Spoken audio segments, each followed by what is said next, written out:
how do I find curriculum and how do I know what to do? We learned it on our own by going to the homeschool conventions and talking and sharing ideas with other parents, going to homeschool support groups for parents. Each child was learning in a completely different way. Like my oldest, you give her a book and she would read the whole thing and she was driven to write.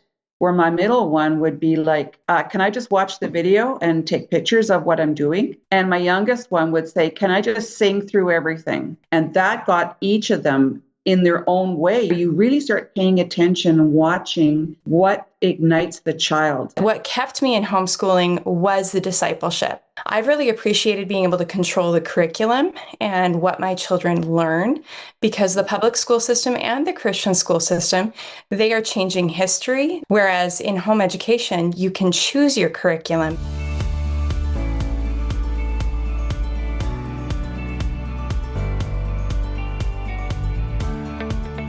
Hello, hello. We're so glad you've tuned in to tonight's show.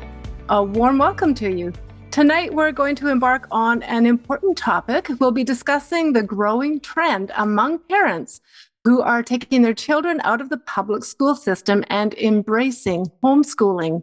We have two guest speakers this evening, Action for Canada's very own Doris Livingstone and Lori Dunbar. And the title of tonight's show is The Upside of Homeschooling. It's June 18th, 2025, and this is the Empower Hour. Action for Canada is a national movement reaching out to millions of Canadians and uniting our voices in opposition to the destructive policies tearing at the fabric of our nation. Through call to action campaigns, we educate, equip, mobilize, and empower citizens to take action. We are committed to protecting faith, family, and freedom. Here we are coming to the end of another school year, and tonight we'd like to showcase our Homeschool Revolution page. Homeschooling allows families to provide a high-quality, personalized education while fostering strong moral foundations, critical thinking, and a clear sense of identity. It empowers parents to guide their children's academic and personal growth with purpose and conviction while safeguarding their innocence and empowering them to be grounded, capable, morally strong, and well prepared for real life. So whether you're just beginning to consider homeschooling or if you're looking for inspiration to continue, our resources are packed with support, strategies, and wisdom to help you on your journey. We invite you to join the Homeschool Revolution today. If you're joining us for the first time, it's my pleasure to introduce you to Tanya Gaw, the founder and leader of Action for Canada. For the past 10 years, Tanya has been focusing on faith, family, and freedom, and she and her team are always hard at work bringing awareness to the many critical issues facing our nation, including tonight's topic of protecting our children from indoctrination and inappropriate ideologies. Will you all please help me welcome the lovely Tanya Gaw. Hello, Tanya. Hi, Heather. So good to see you. We missed you last week. Yeah, so I'm really excited about the show tonight. I mean, it's June. It is so-called Pride Month. I mean, that's what they're calling it. That's not what I'm not calling June, but it has become known for that. We know that it was no longer Pride Day or Pride Week or Pride Month. It's Pride season. And if you look at the school calendars, but I think a lot of parents are missing out on this because they're not observing them. But the school calendars for children is packed with all things LGBTQ, and it's a radical agenda. It has flooded the schools. I'm so happy to say that all of it is finally losing traction. This is a Marxist agenda. It's not just about confusing kids on their identity, but it is pushing unscientific agendas on them and a global agenda, of course, to break down our democracy. So our kids have been inundated with false teaching. We've got them being lied to over climate change, which is stressing them out and turning them against their parents. We've got the LGBTQ trans ideology, which is, again, so unscientific. causing, mass contagion, where kids are identifying as the opposite sex, which is impossible to do, but it's a manifested lie that we know that Big Pharma is also involved in. As these kids question their gender, they're put on drugs that leads towards mutilating surgeries, and it's just all coming and done. And it's not just in America, it's just not in some European nations, but right here in Canada as well. We recently had such a big win in Alberta, and many of those books are being truly called sexually graphic and pornographic. So that's a massive win as well. But there are also some other creeping agendas around the corner that are going to cause our children a lot of harm. And I wanted to bring some attention to that before we bring Lori and Doris on to talk about homeschooling, because we really want to motivate as many parents as possible who can make the life changes to homeschooling for the betterment of their kids and for the betterment of their family.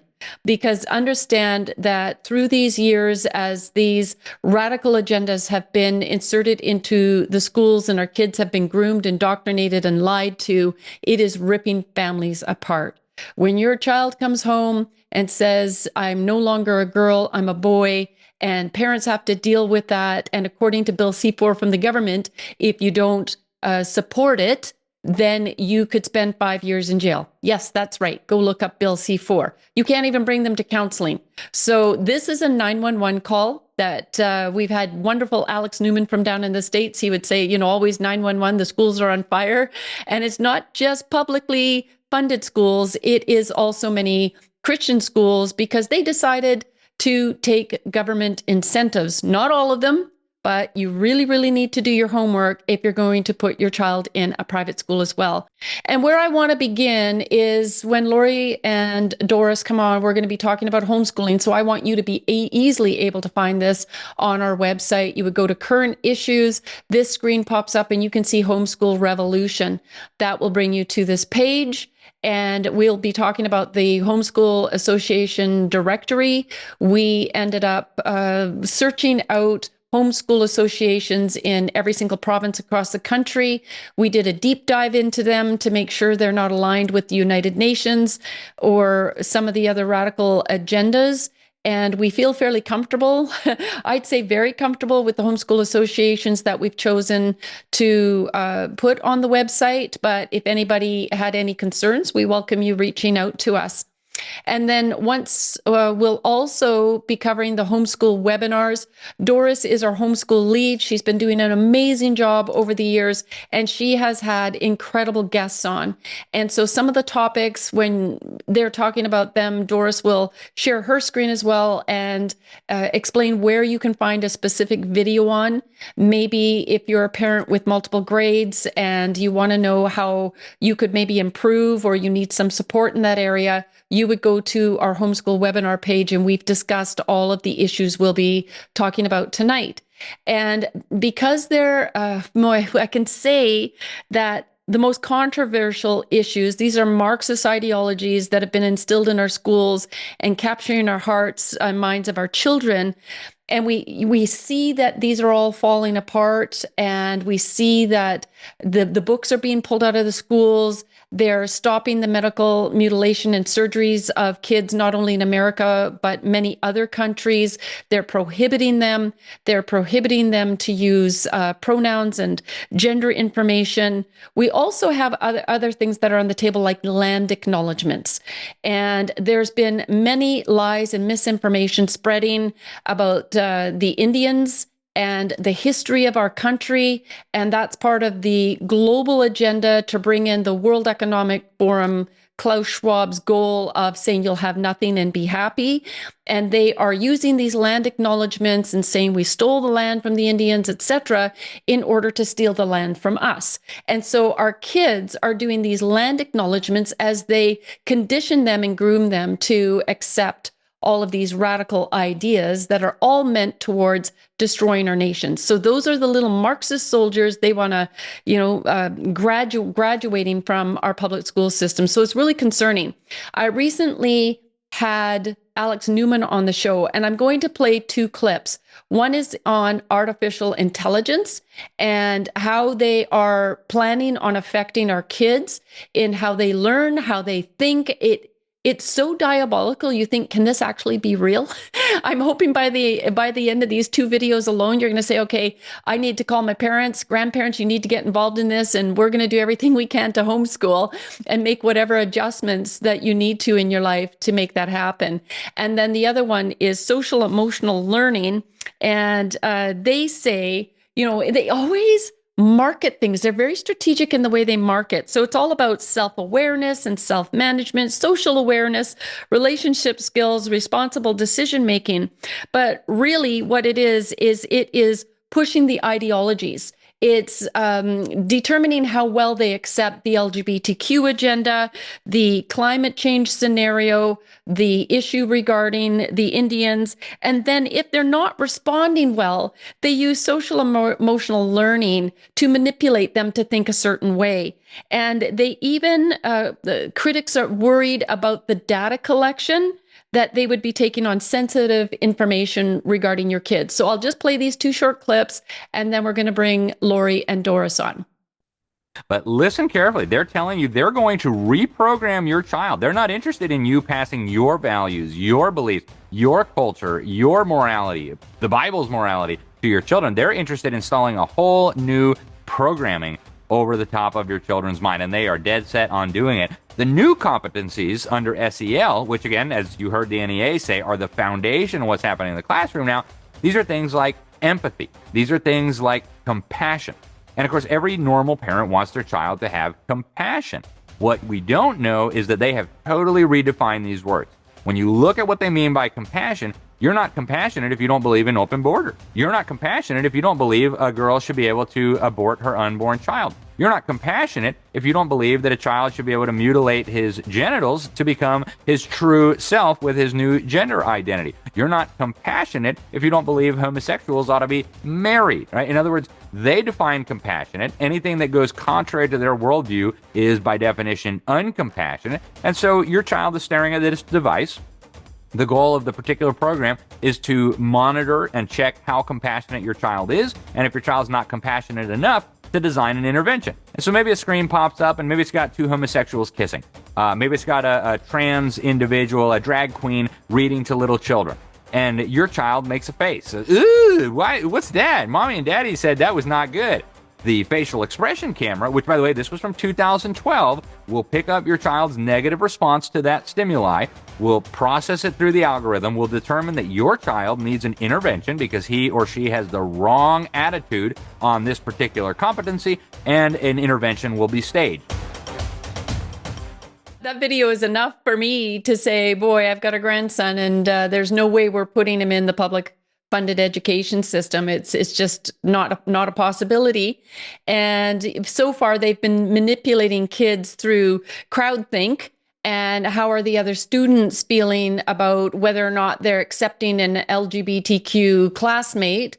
And they've really successfully manipulated kids into a social contagion on this. And you figure, like, how can that happen? And we've discussed that on previous shows where I've shown the Soji toolkit from kindergarten to grade 6 and how they're planting these seeds and these thoughts into kids' minds. And so SEL is just going to accelerate that into yet another direction.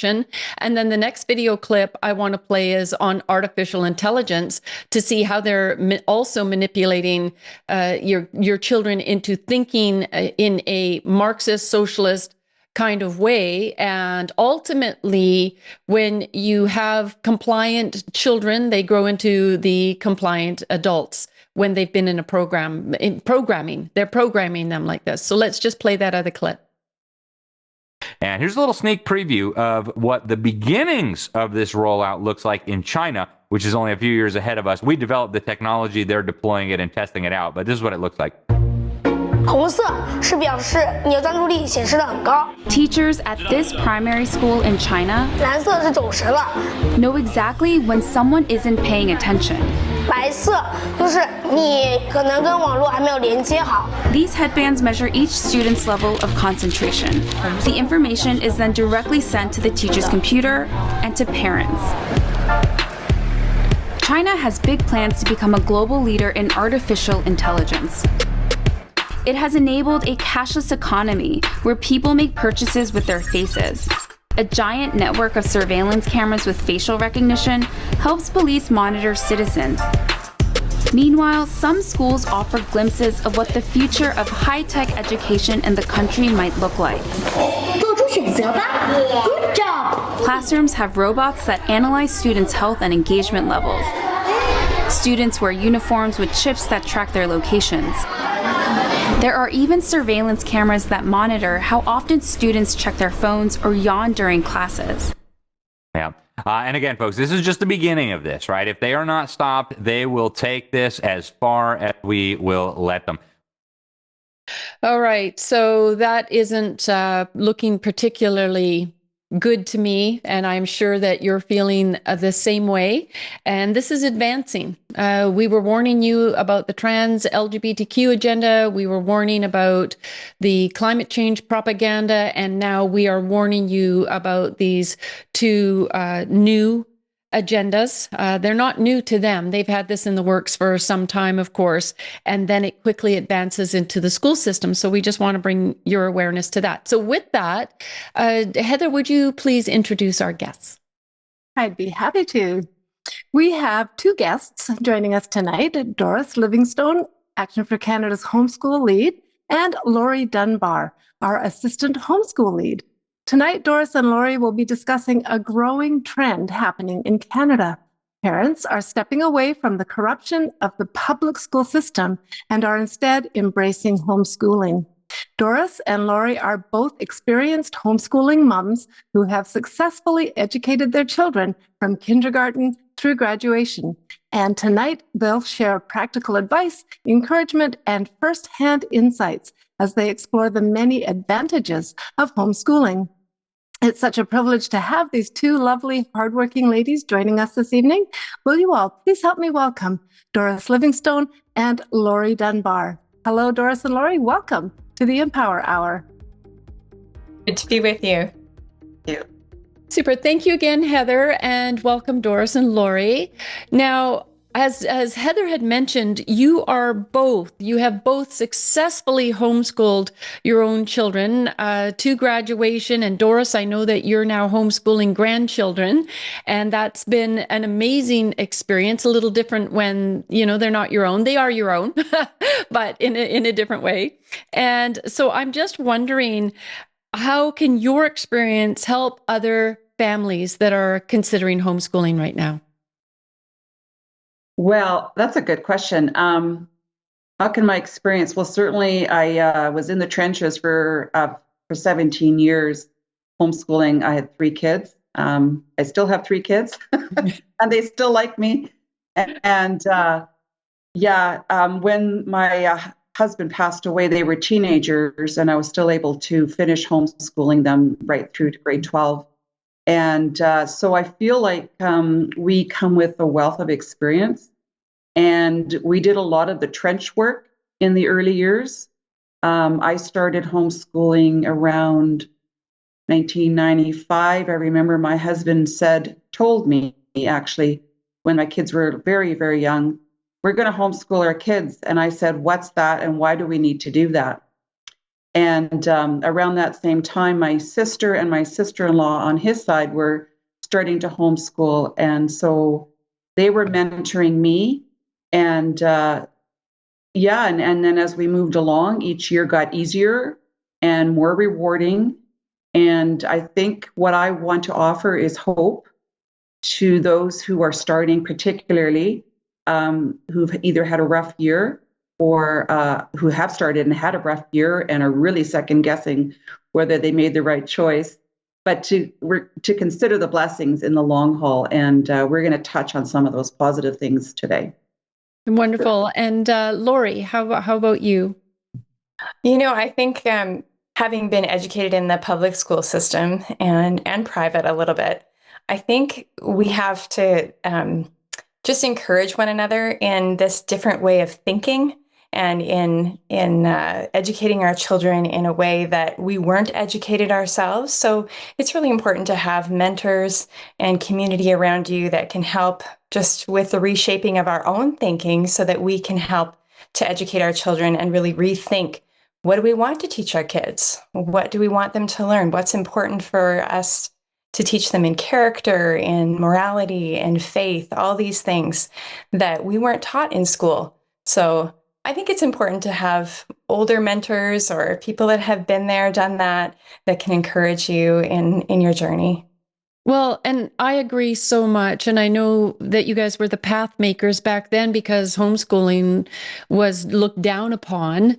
And that is if the kids weren't socialized properly and they might have been weird or, there was these ideas, but they were the ones that came ahead of the crowd in academics and education and pursuing degrees in university or college. And it just has morphed into this beautiful thing nowadays where it's like, this is a necessity and you're going to be so happy that you chose this path for your children. And when I was in school, I think it was just at the beginning of the great fall of the education system. The sexual revolution was just becoming a thing. Sex education was just coming into the schools. We didn't know anything about how sex education came in and that it was based on Alfred Kinsey and these pedophiles that felt that kids were, sexual at birth. And so, we better implement this into the school system. And there was just this degrading of the public education. And so I feel like I got out of that system by graduation fairly unscathed. And then as my kids were going into school, I remember when they were in kindergarten, they were trying to introduce 3 of the LGBTQ books. And for the first time, I stood up and felt, I got to oppose this. And we were successful back then. But the other side continued to push this agenda. And then once they got their foot in, it's really morphed from there. And this evil doesn't have a stop button. If they've had this avenue to move forward, then they're going to take advantage of that. And it just has become worse and worse and worse. And now we see these other social agendas that have creeped in. And homeschooling has been that safe haven that people now are mass exodus from schools and turning to homeschooling. And we need to defend homeschooling as well, because I know, is it in England, in Britain, that they've banned homeschooling. That's how bad these tyrants want to maintain control over our children's minds and changing the future in our democratic nations. So with that in mind, I guess I want to, Doris, how about I hand it over to you? Because I know that there are some very specific points that you and Lori are going to move through. And so I just want you to freely be able to do that and educate our viewers. Sure, we can do that. Okay. Let's talk about the advantages of homeschooling. Right off the bat, when I told my husband, what is homeschooling and why do we need to do that? My answer in my head was, well, I went through the public system. I turned out okay. And probably a lot of pride at the time as a young mom. But in hindsight, well, it wasn't much later, maybe within 5 years of starting homeschooling, I started to see the flaws that had affected me. And probably the primary one, and this is the advantage that by homeschooling, was I was quite peer dependent. And peer dependency means, especially the longer you're in school. So it may not start in grade 1 or grade 2, but I certainly started seeing it by grade 3, and certainly through high school, is I'm not going to say anything because I might get laughed at, or my friend might think I'm weird. So I'm not going to say anything. I'm not going to stand up. I'm not going to think about it. I'm just going to be quiet. And I didn't come out of that until probably even after college. Wow. Until I was married, I started to realize I need to be more of a thinker, and I need to speak out, and I need to critically think and analyze. And these are things that naturally happen when children are homeschooled, because they aren't bombarded socially by what the majority says, or perhaps, you know, the person in the class that's the most vocal or who would appear to be the most popular. And what I saw in my own children, the beauty was they were, I wouldn't say unscathed entirely, but they're still going to be in situations where they're going to be in social settings. Like my kids were enrolled in like Little League and baseball and track and field. We started a homeschool track and field group, you know, things like that. So there are situations, especially when they were competing, little things, very, very small things, but they're not inundated day in, all day long, day out. And then they're coming home emotionally, mentally beaten up by what's going on all day in a different setting. And it's like when they come home, they're somewhat relieved, but yet now they're tired. Now there's routines. Either there's the demands after school of whether there's piano lessons or there's soccer practice. Right now it's fall season. Everything happens at 5 o'clock, right at supper time. So you're not having family dinners. And then hurry up, have a bath, hurry up, go to bed, or hurry up, do your, like, there's really not a lot of time after school for some one-on-one with their parents. I agree. The advantage of having them home is they're with you for a long time, and you get to be the primary influencer. You get to control a lot of it, particularly when they're younger, is the peers that you're going to allow them to be around. I learned over the years, you know, let's say my oldest started with 10 friends, and they were all from the public school. We were in a small town. By grade 7, we were down to about 5 of them, and they were good kids. And we kind of landed there, and that was okay. Oh, well, I love that, you know, that we're discussing how taxing this can be on kids. I mean, you're teaching for 6 hours. You are involved in a group think. Once upon a time, they did encourage critical thinking, but I think that's completely out the doors right now. So basically what you're saying is homeschooling as well, I would say, strengthens the family bonds and supports their moral character and development. And so, Lori, how would you feel? Would you agree with that statement? Absolutely. There's so many benefits to homeschooling.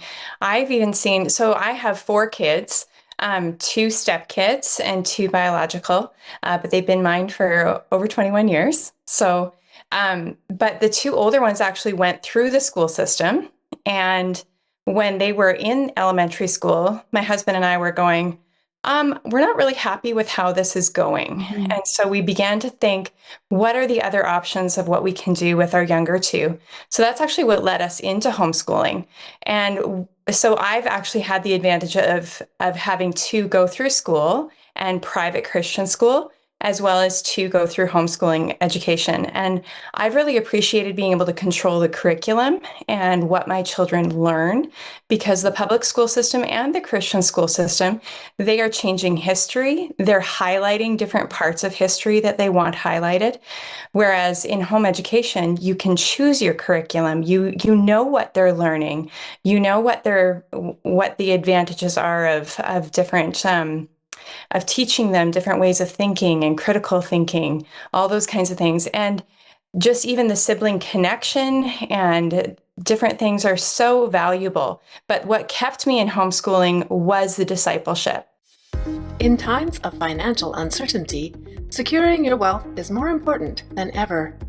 With inflation, market instability, and economic challenges, many Canadians are turning to one timeless strategy: precious metals.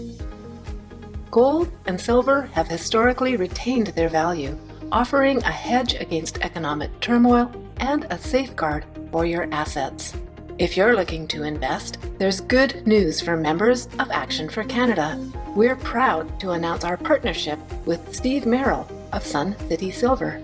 Steve is not only a friend of the Freedom Movement, but he's also offering Action for Canada members exclusive access to some of the best pricing in Canada. Thanks to his extensive client base and affiliation with Silver Gold Bull, you can now secure your precious metals at incredible rates. Silver Gold Bull is a trusted Canadian leader with live pricing available 24/7 and nearly 400,000 five-star reviews on Trustpilot. When you purchase through Steve, you're not only investing in your future, you're also supporting the freedom movement, as a percentage of each sale helps support Action for Canada. Plus, there's a bonus. If you place an order of $5,000 or more, you'll receive a 1-ounce pure silver bullet, a unique and valuable addition to your collection. And if you refer someone who places a $5,000 order, you'll get another silver bullet as a thank you. To get started, visit actionforcanada.com/purchasing-precious-metals/.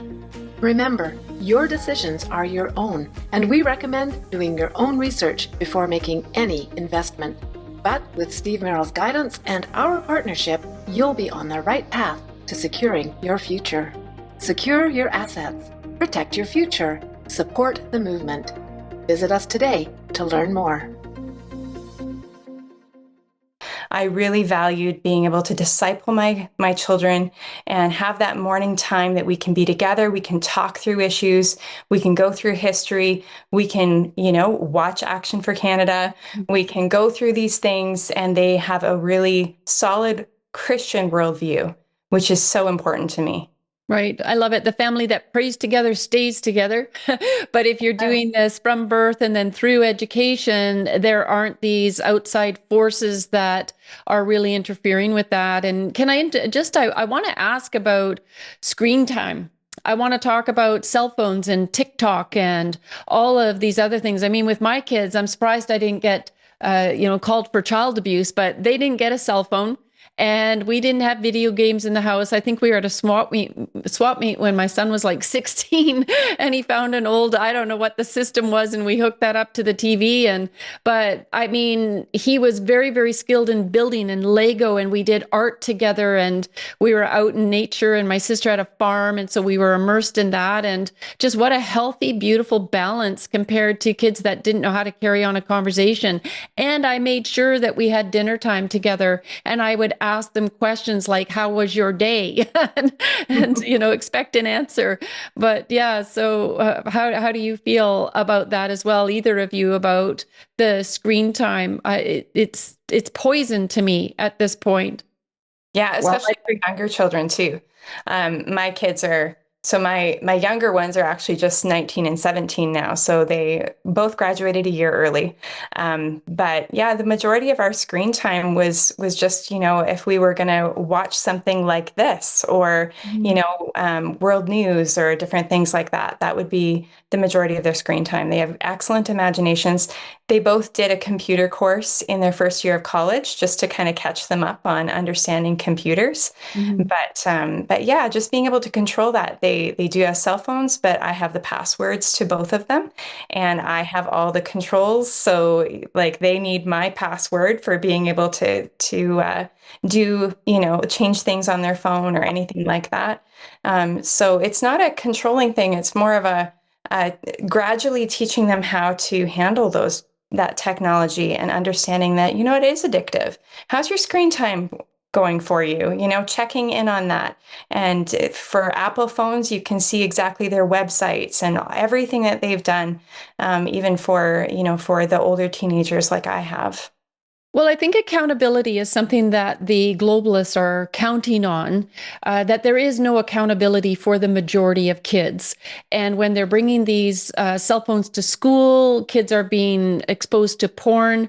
My daughter was like in grade 10, and she was horrified when she came home. I was sick about it. I was angry, and I was just, we made out fine without having phones in the classroom. And I think that should be the mandate within schools. You need to call your mommy, go to the office, use the phone. There are ways around this that worked for us. And we really do need to protect the hearts and minds of our kids, because once they have impacted their thinking in a very negative way, it can be very difficult to undo that. So let's go into curriculum next. Doris, let's turn this over to you for a moment about how do parents, that to me, I did homeschool my son through kindergarten, and then some really hard things happened in life. And but I very much oversaw their education. I was very involved in the school that they were in. I don't know how you would have made that through, having lost your husband. I know that was a very difficult season for you, and managing to still homeschool just shows you that people can do this. But part of it was, how do you choose curriculum? How do you know what in the world to do to get started and to keep going? Yeah, that's a question. Almost the first question everybody asks is, okay, so either if I pull my child or if I'm just going to start homeschooling at kindergarten, how do I find curriculum and how do I know what to do?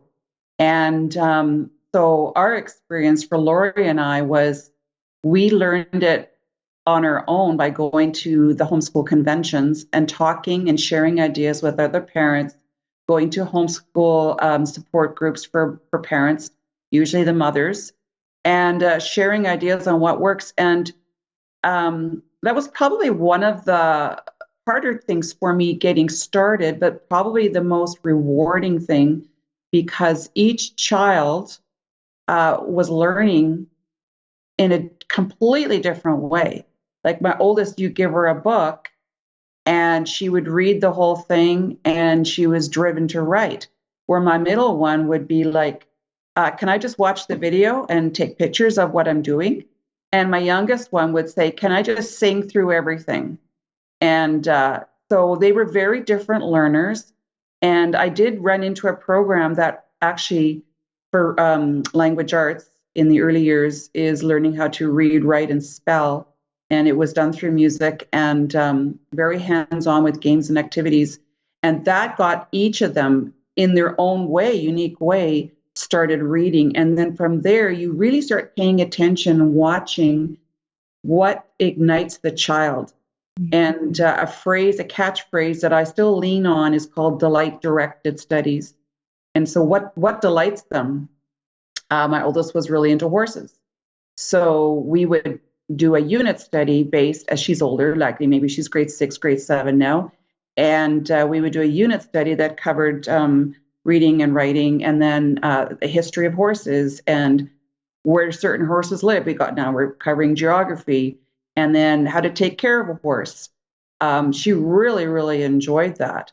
So it takes time as a parent, and even if your kids were in the school systems, as they get older, you're still learning more and more about what excites your child and what drains them. And so with homeschooling, the beauty is if it completely drains them, we got to change something up here because they're never going to do it. And that could be math, that could be overcoming certain sounds that go together, like P and H make a sound together, S and H make a sound together, AR and adding an S for plural, like things like that. Sometimes you need to either change something entirely or you need to slow right down and repeat something till they get it. And the last thing you want to do is drain your child. You want them to be excited about learning, and you want them to be able to get up in the morning and start self-motivating themselves to get things done. So curriculum, I would say, is important, but it's okay if you don't get it right the first time. If it's not working, there's places to go to get advice and people to talk to get advice. And so I always say, get to a homeschool convention. The bookstores are there. They're very knowledgeable on what they're doing. And we've got links on our website to several of the bookstores across Canada. And if you live nearby, pop in throughout the year. Talk to them. They act as consultants. And the curriculum is rich. It's accurate. It's especially if it's got biblical foundations. You're also getting some Bible teaching in there. I get excited about curriculum. So, people can email me as well if they're like really stuck. Okay, what I'm going to just do for a moment is I'm going to share our screen one more time. As we said, we can find it under current issues. And as we scroll down, you'll see information where Doris has been keen on providing the conventions. These ones have obviously all of them have just expired. And so we will be, as soon as there's more homeschool conventions, we'll be promoting more of those. And the bookstores, Doris, are on this page as well, are they not? I think they're on a different page. Yeah, they're on the other page. I think if you pop open Homeschool Association directory and scrolling down, there should be some bookstores down below that. And just Okay, curriculum providers. Right, here we go. So here's the information. And, one of the things I love that you've repeated throughout this is to find mentors. And, with Action for Canada, we have chapters all across the nation. We say building communities within communities of like-minded people. Well, there's many of those like-minded people are homeschoolers. If there's a local church, even if you don't go to church, I would get involved with the church because the church is really exploding with homeschoolers now and having alternative education. It's a great way to make new friends, to get plugged in. But my personality is I wouldn't be able to do this on my own. I would definitely need a mentor. I would need somebody sharing that responsibility with me. I remember one of the ways when I'm laughing because I have this puppet and it's a crocodile. And I put my hand in there and I'd say, hey, I'm Crocky, and my kids, they would look at it and they would talk to Crocky and we would read, and they loved to read together. Now, my grandson, I all of a sudden brought Crocky out again. I still have him and I bring Crocky out and I'm looking at Walker and I start talking to him with Crocky and he's like, oh, that's very interesting. He wants it. And he puts his hand right inside, like he figured it out right away. Totally different kind of learner. And it's just so fun and exciting to get started at that age and then seeing what the strengths and weaknesses are of your kids. And boy, there's a lot of parents like me who wish we could do a do-over with this information. And so I'm really encouraging people that when we post this video, please share it widely, because there's a lot of parents that are considering this right now who would have felt like me, quite hopeless to start this journey. And I think if it was this day and age, I would have made it more of a priority because of how bad it is in the education system. And so moving this along then, as far as education is concerned, as far as finding curriculum, and then it was important for parents to know their own style of learning. Why is that? Yes, like teaching styles and learning styles are a need to meld in order to really get your sweet spot. So, if I was picking up a curriculum and it was all black and white and the pages were really boring, there was no pictures, no color, no space or anything like that, it would just lose me. So being able to put your hands on that curriculum is really helpful too, to be able to go, okay, can I do this? So something that, like understanding, okay, I wanted a mastery-based approach to math. So we did things like Math UC because it's very hands-on. And I had a hands-on learner that needed to do everything. Everything needed to be a game when she was little. And then I just really wanted them to master everything before they moved on in math. Or, like for language curriculum, for one child, I pretty much found the curriculum that I needed and we went from there. The other child, I probably tried 6 or 8 different curriculums until I found something that worked for her. So being able to understand, their learning style and my teaching style. So, understanding that, okay, in the mornings, I really like to be able to read to my girls and be able to, learn history together, study the Bible together, those kinds of things. So I wanted more of a storybook style history book, that kind of thing. But I also wanted it to only be about 20 to 25 minutes long so that I wouldn't lose their attention span. So understanding those things and trying different curriculum, giving the curriculum providers a call, having conversations with them, those are all really helpful things. Don't be afraid to do your own research, talk to other homeschooling moms, see what works for them, go to homeschooling conventions, look online, do everything you can to interact with the curriculum. A lot of curriculum actually has samples. So Gather Round, for instance, you can get a sample or you can try a unit study together with your children. Go, this month we're doing this and we're studying that. So that can really be helpful. So don't be afraid to try different things until you find something that really helps and works for your family.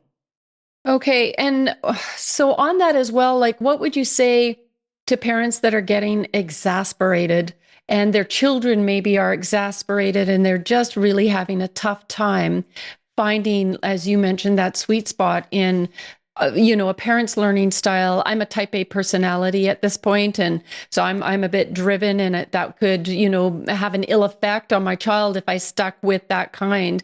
That there's the patience that's involved. I don't know. When do you step back?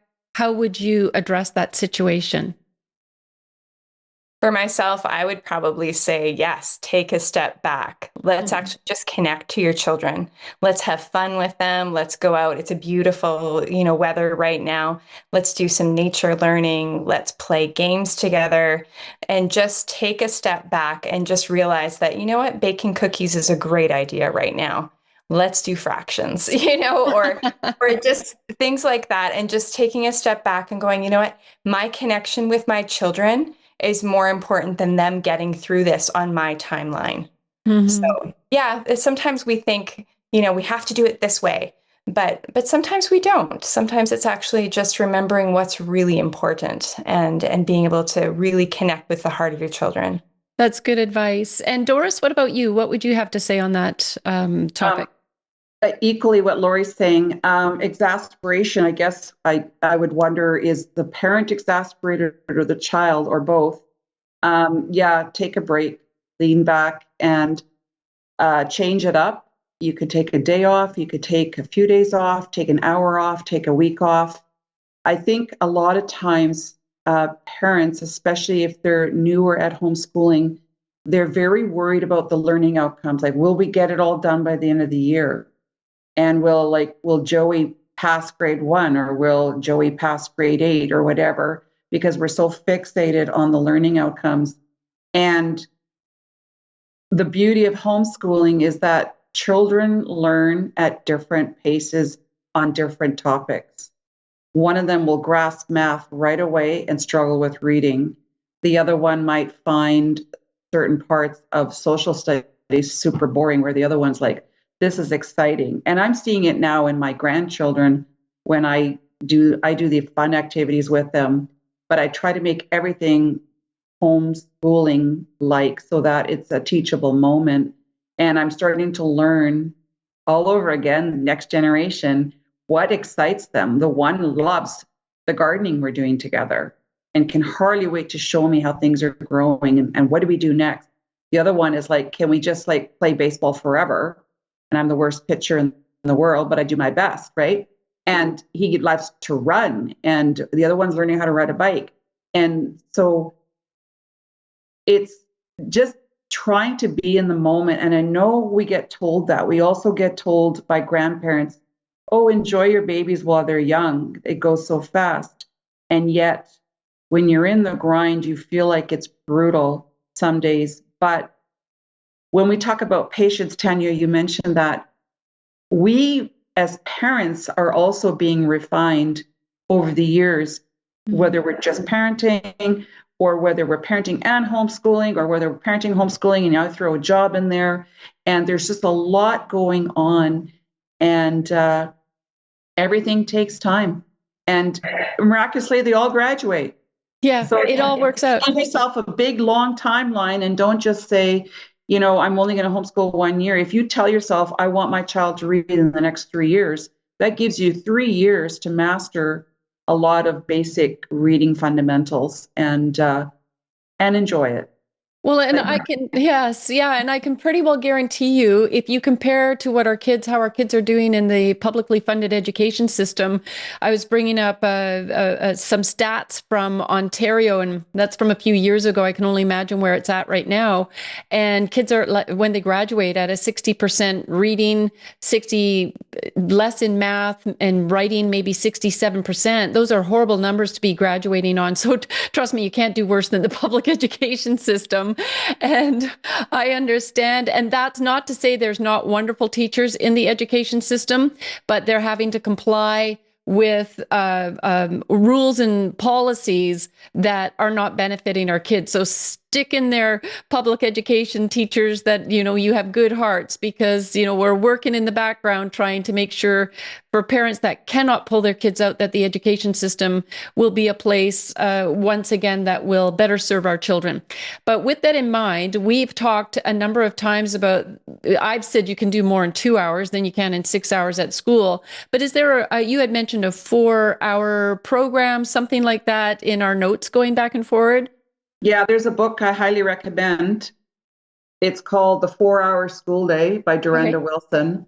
And it's a simple read. It's an easy read. She had 10 children and homeschooled them all. And, how do you get them to all learn something at the same time?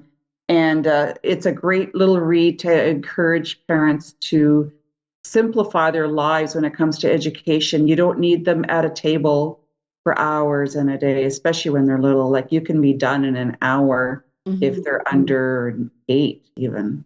High school, they might do an hour after lunch and then they're done. And you can accomplish a lot in a very short period of time. And a lot of times we think schoolwork means sit there and fill in the blanks and then turn the page so that I feel better. And it's not about the parent feeling better. It's about, did the child master the concept? Yeah. And if they did a page and that was a big deal that day, that's a win. If they got 4 pages done and they're mastering, move on to the next concept. It's so easy when you finally get what gets them going.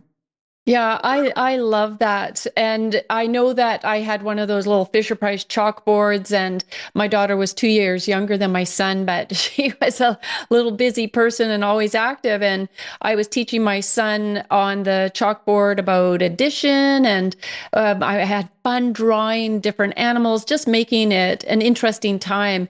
And I tell you, she was picking up everything so quickly. She's very artistic, very visual. So, you may think that you're only teaching one child, but you're actually affecting many, your other children, I mean. But what do you do? How do you manage when you have multiple children in different grades? Who wants to go for that? Lori? Well, unit studies are a wonderful way to start. Something like Gather Around, it's a Canadian company and a Christian that writes the curriculum. But being able to understand that not every single subject needs to be, is separate from each other. Like I said before, I loved our morning times. We'd spend about an hour and a half studying the Bible, praying. Sometimes we'd worship. I had like kids worship videos, sometimes I'd do with them. And then we'd study history or current events together. And that was really precious time. And then when they were little, we would even do science together as well.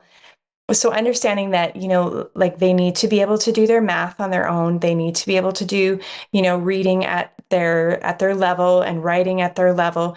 But those assignments can actually be according to their age. So you can give an assignment to like multiple children, and one child will write 3 sentences and another child will write a paragraph and another child will write a page, those kinds of things. So you don't feel like you have to do everything all separate. Just because our school system does that does not mean that it was always done or that it's the best way to do that. Think of one-room classrooms. There were always, different dynamics going on at the same time. So again, we have to get out of how we learned and be able to think of how can we make this work in a better way that will help them all learn together. And like you said, there's often times where you're teaching to the older children and the younger children are actually picking up more than you realize.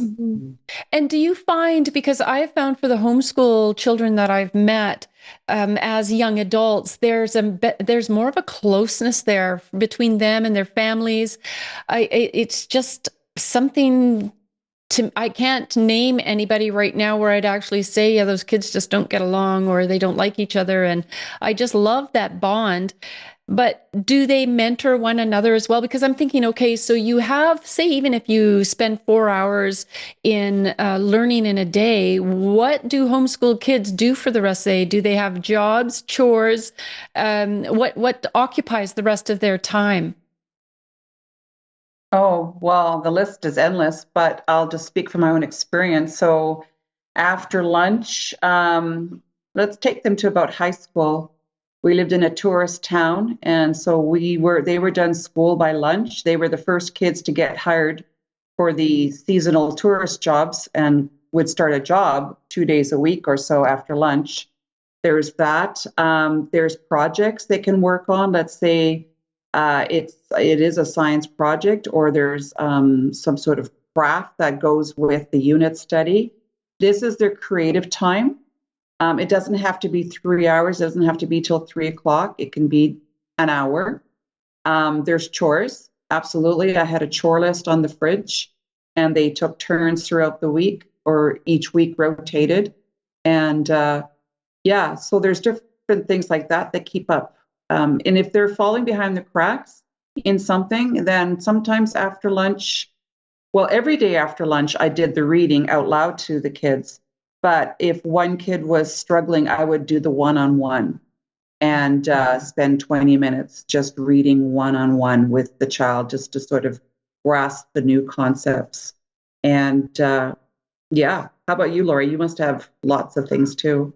Yeah, music lessons, practice time, creative time, even involving grandparents or, aunts and uncles. Like those relationships we often just push to the side. But if you're close to, like in proximity to grandparents, they would love, for your children to come visit. So my parents just lived 20 minutes away on a farm. So I'd take my kids there and they'd help garden or, different things like that. So they get to be involved in a lot more activities and volunteering and creative expressions, being able to find out what they're passionate about, what they enjoy, and all those kinds of things that you don't usually do.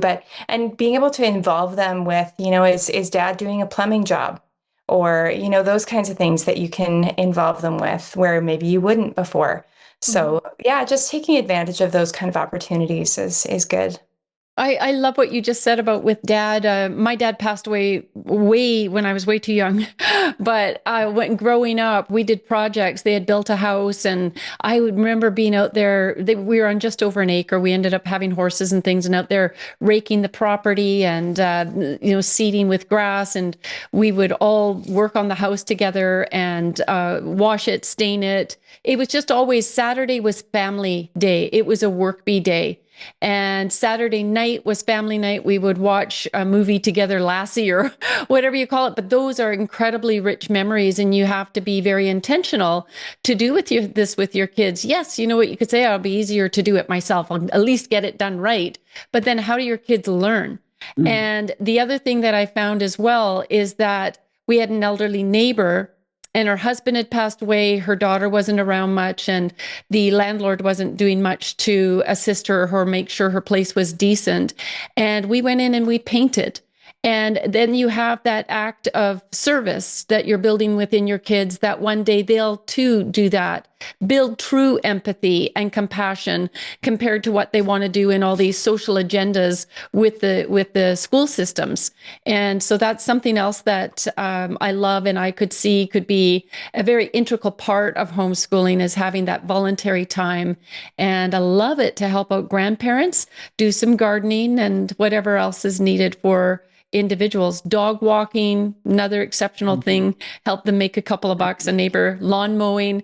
And for fathers, if you're a mechanic, it's just so wonderful to show kids how to do an oil change. That's homeschooling time, correct? Yeah, absolutely. And let me add here too, like if they're in high school and they are already leaning towards the trades, they can get started already.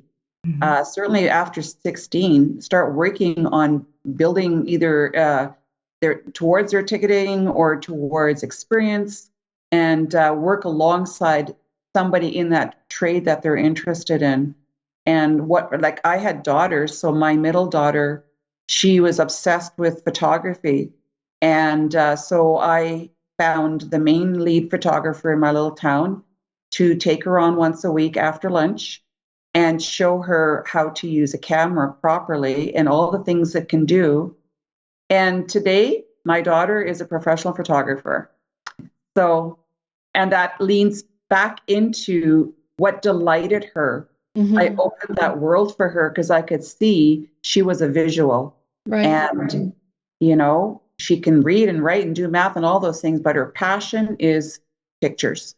So it's really a matter of like looking for what their individual gifts are and moving with that. And I know sometimes like my son in the summer when he was 15, he got his first job. I think that was, or was it 13? I think it was 15. And it was at a construction site that was not too far away. And they hired him to do all the sweeping and cleaning after everybody was done for the day. I mean, he ended up pursuing, he does construction and he can build. And I just think I wanted him to be hands-on as a man. There's too many men nowadays who can sit behind a computer and program a computer, but don't know how to fix anything around the house. And that's a travesty. And I was mentioning about my dad as well. And when my dad passed away, I just felt like, oh, how am I going to get some of these things fixed around the home? Well, I can replace a sink and a toilet. I can do crown molding and flooring. And it's because my dad always said, you can do anything you put your mind to. And so I had those workday bees out there where I'm trying to figure out how to put new shakes on my roof with my kids and, doing those type of things. So always involve them because you are growing experience in them. And some of those things I really think we should be instilling in our boys and in our girls. Too many girls don't know how to properly clean a house anymore and learn how to cook. And again, because of this attack against male and female, and, as if it's degrading for a woman to have the responsibility of cleaning a home and making the dinner. And there's much co-parenting going on because, more and more both families are working, but maintaining that strength within the home. And yes, men need to learn. We need to both learn each other's chores, I guess you can say. But at the same time, I really want men to be the fixer in the home. I really want women to be the one that nurtures and cooks and is teaching, the baking. We don't want to go to the direction the world has taken it because I think they've diminished the role of both men and women. And I want our kids to know the difference, for that to be firm. So don't be ashamed of saying, girls like dresses and wear pink. Yes, they like to climb trees as well, but I still think we should instill some values in them that traditionally have always worked so that they can pass those on to their children as well. Yeah. So how do you prepare kids for graduation? Like that to me would be the scariest part of homeschooling. I can do the primary years, but how do you get past that hump of thinking, I'm not smart enough to do this? Like, how do you get to that point where you actually help your kids graduate? Laura, you go. You just recently graduated yours. Yeah, for sure. Yeah, that intimidated me as well. It was kind of a bit of a process of going, okay, we're doing this. But, again, there's wonderful curriculum out there. You're not alone. You don't need to feel like, you have to be teaching grade 12 math or calculus or something like that. So find some curriculum that your kids can work through. Also get familiar with what they want to do as well. Like, do they want to go into the trades? Well, then maybe that you can talk to the technical school nearby you or something like that to see what the requirements are for home educated children. This is becoming more and more of a viable option. So most colleges and universities will have an application process for homeschooled students. For mine, they're both in college. They needed a parent-generated transcript. I got mine from HLSDA, the Homeschool Legal Defense Association. They have a template that I was able to fill out. It's really important to be able to record everything that you're doing so that you have, a portfolio of work and be able to say, okay, about this many hours went into this or that kind of thing. I always think of if there was 100 hours in a normal high school class, well, about 50 hours in a homeschool class would probably be about the same amount of learning outcomes and those kinds of things. So, but yeah, just really being familiar with what your children are good at, what they want to do, and also understand that if they really want to become a plumber later in life, they'll be able to jump through the hoops and do what they need to. So don't feel like you have to get everything, all the basis of life and all their different options forever done before they're 18. So I wouldn't have to become a plumber for my son to become a plumber. sort of thing, right? Okay. Oh, okay. So, That's good. yeah, so just relax, but also do your homework and prepare them, for what they're good at, what they're passionate about, and then realize that, what, if they need a course later on, that's okay. They'll get there. Mm-hmm. What about That's you, very Doris? practical advice. Doris, anything to add to that? Yeah, so in BC, where I live, and I think there's a couple of provinces that do it this way too. There's two choices. You either register the child right to grade 12, which means they don't graduate with the provincial, what we call the dogwood, the provincial graduation certificate, or you can do the grad program, which is from grade 9, starts in grade 9, no, starts in grade 10, 11, 12, and then you graduate with the high school diplomacy, but then you need to fulfill the learning outcomes of what they tell you to do, which isn't a bad thing. So my oldest did that because she wanted to go to university, and the younger two have the homeschool equivalency certificate, which is similar to what Lori's kids have. And they were all viable and they all work. Again, you need to inquire about the schools, what is required to enter. Sometimes all you need to write is their entrance exam. You don't need to even have proper or what we think is official certificacy from your province. So if people are wondering what the rules and laws of their particular province, there is a link on our website where they can, you had showed it earlier, Tanya, where they can click their province and then contact those people in those groups there, because they know, it'll either be on their website too. It'll break down their, there you go. It'll break down the province laws and regulations. And so what I would say, if graduating with a certificate is really, really important, then I would say by grade 9, start thinking and asking the questions so that you're not shocked in grade 11 going, oh, we missed a course and now we're going to have to add this last course at the end. I know somebody who lived in Ontario at the time, and their laws were very different than BC, and she had enrolled them in a high school math class through the province. And they needed math and English to get into university, and that's all that mattered. So, yeah, just research that. And if you have any questions about that, you can also email me at homeschooling@actionforcanada.ca, and I can point you to how to find that information. But again, not everybody's going to go to university. It's not always about the university. And if sometimes you just have to do 1 year of college, and then you can transfer into, if you need university, you transfer into university later, or you take a gap year and you travel and you go see the world, or you work for a year. So you really figure out what it is you really, really want to do. And then you go, oh, you know what?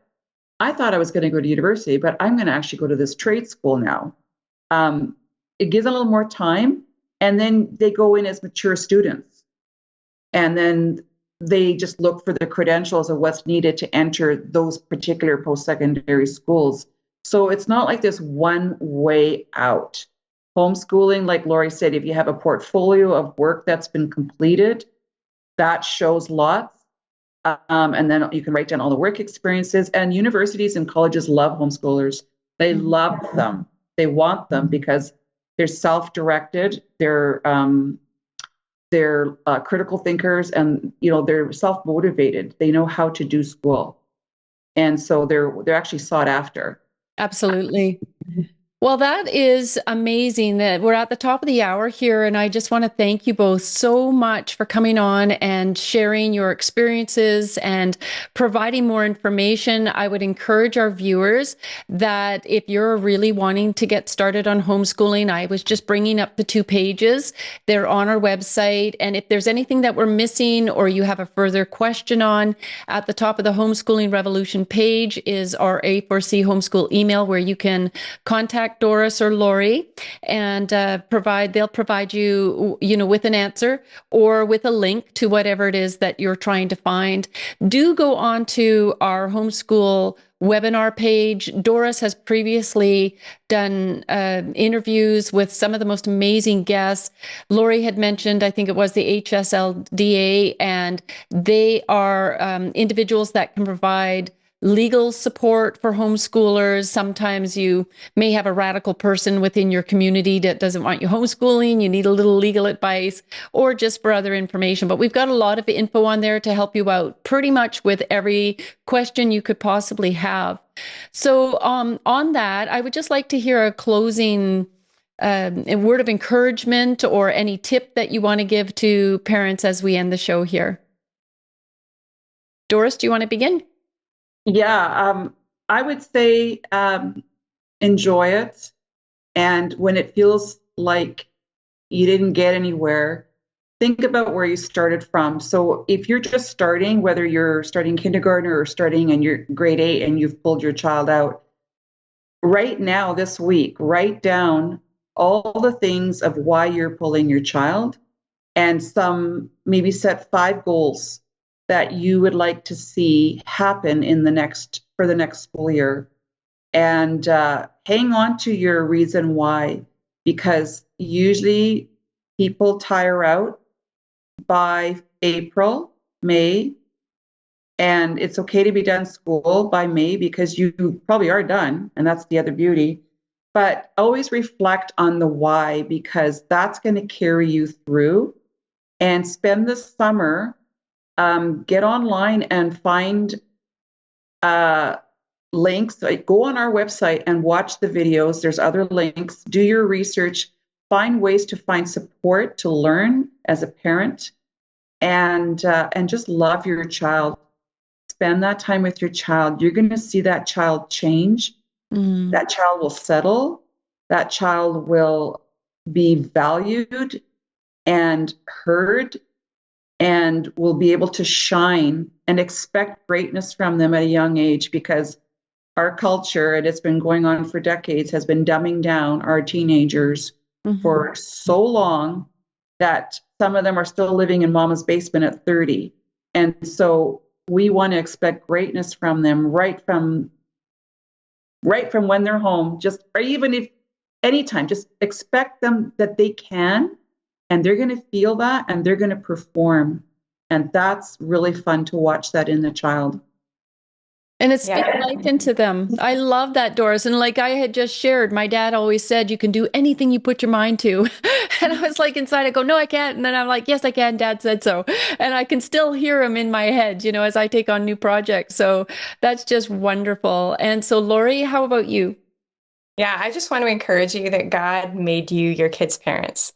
So he's given you everything that you need for life and godliness, but also do things that give you life. So, my kids at a very early age, we all had quiet time because mom needed a nap or get together with another parent and be able to have some fellowship, because women need fellowship. So do those things that give you life, and realize that God has made your children brilliant. And ask him for wisdom. James in the Bible says that if anybody lacks wisdom, they should ask God, and he gives to them. And I leaned on that verse more times than I can count. So God has made you the parent for your children, and he will equip you with everything that you need. So just be confident in that. I love that, Lori. Thank you for sharing that. And it was just Father's Day, and in the message as I was creating it, I said to men, one of the greatest gifts you can give your children, and to women, to wives, is a good relationship. And marriage is hard. It's going to be difficult when you're homeschooling. There's going to be those challenges, but those little ones are watching you and everything you do, and so it's just not one spouse's responsibility for the homeschooling. I think, would you agree with that, where kids are really thriving, as well as where dad is stepping in and using his skills and his gifts as well to contribute and to help cut some vegetables and do what's needed and clean up and co-parent and all the rest of it. But it's a big job and a big commitment, but I don't think you'll ever be sorry for it. You might get, as Doris said, a little exhausted come April and May, and but even you're working full-time job, even in real life, I found it more exhausting having to take my kids to school every day. Like when summer holidays came, and I just loved it. I didn't want my kids to go back into school in September because I just absolutely adored spending the time with them and the teaching and the things that we did together. And so try to embrace that. I also love what you said, Lori, about having your friends, or Doris, you mentioned your sister-in-law. If you can homeschool with somebody else, or maybe a group of people, there are times where they'll say, you know what, go take a break today. We got this. And I remember meeting one woman when I was traveling and speaking.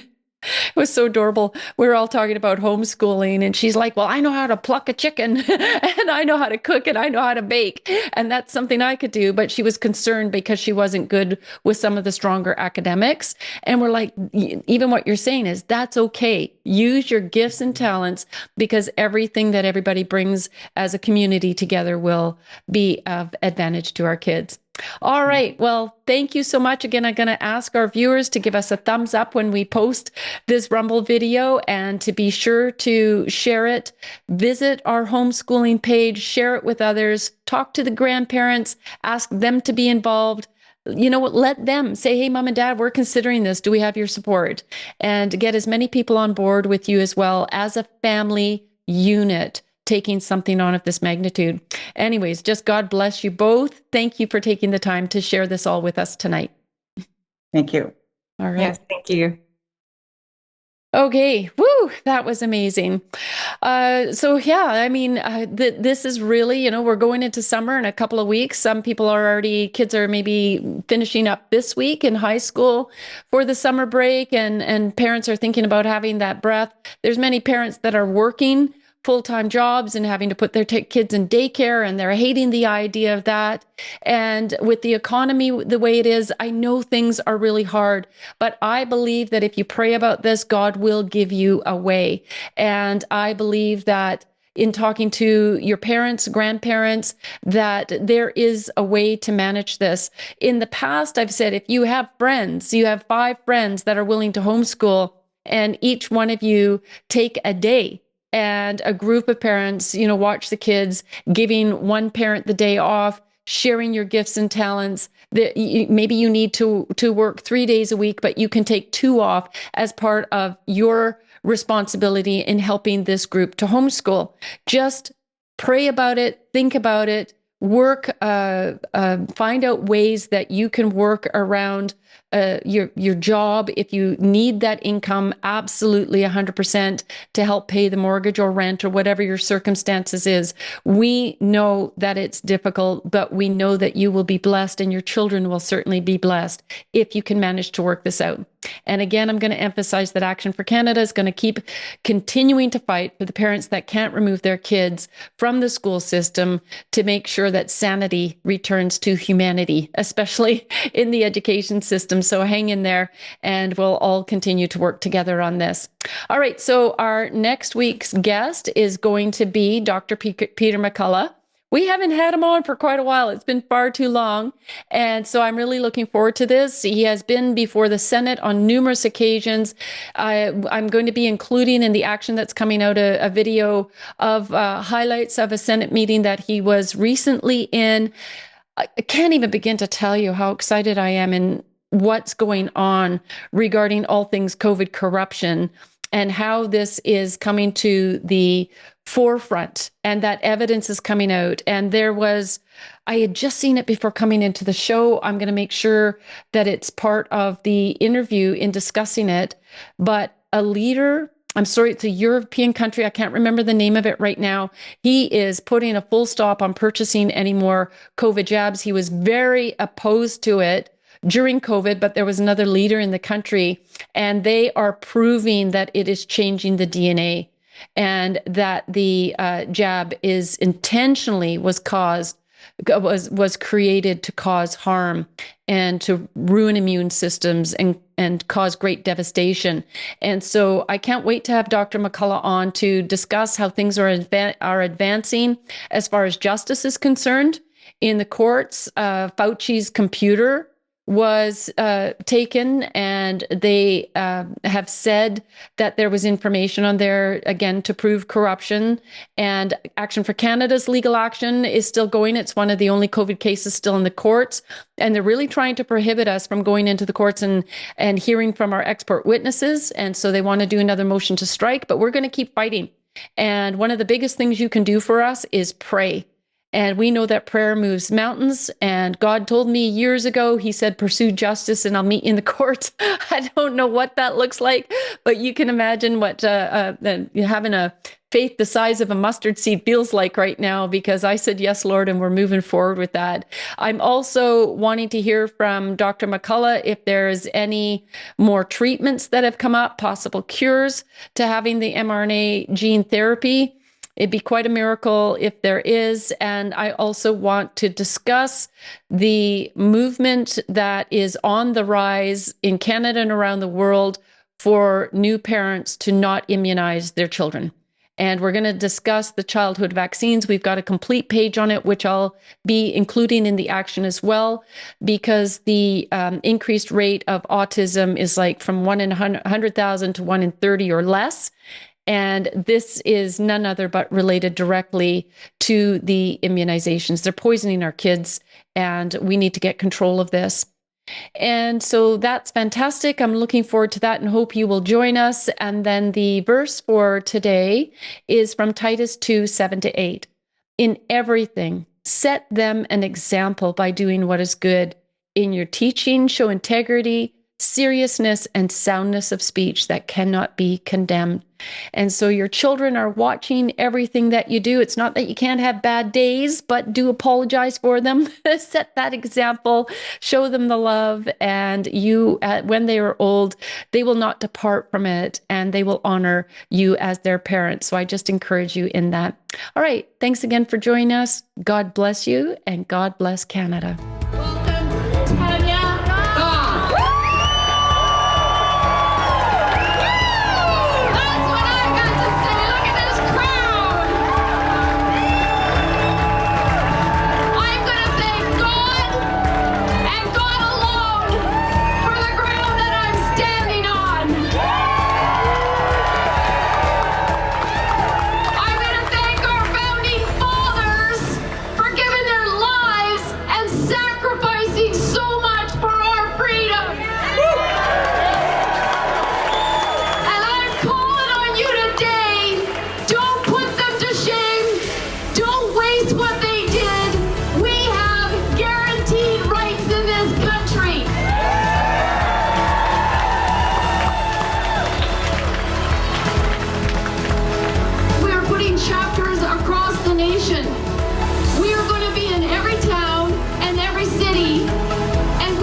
Are completely 100% unlawful. Judgment will again be found on justice, and those with virtuous hearts will pursue it. You have a virtuous heart if you are here today pursuing freedom and righteousness. And then verse 23 comes along with a promise. God says he will turn the sins of evil people back on them. He will destroy them for their sins. I take great comfort in that, because I serve a mighty living God who has allowed us to go through this season of discomfort, because we as a nation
will soar.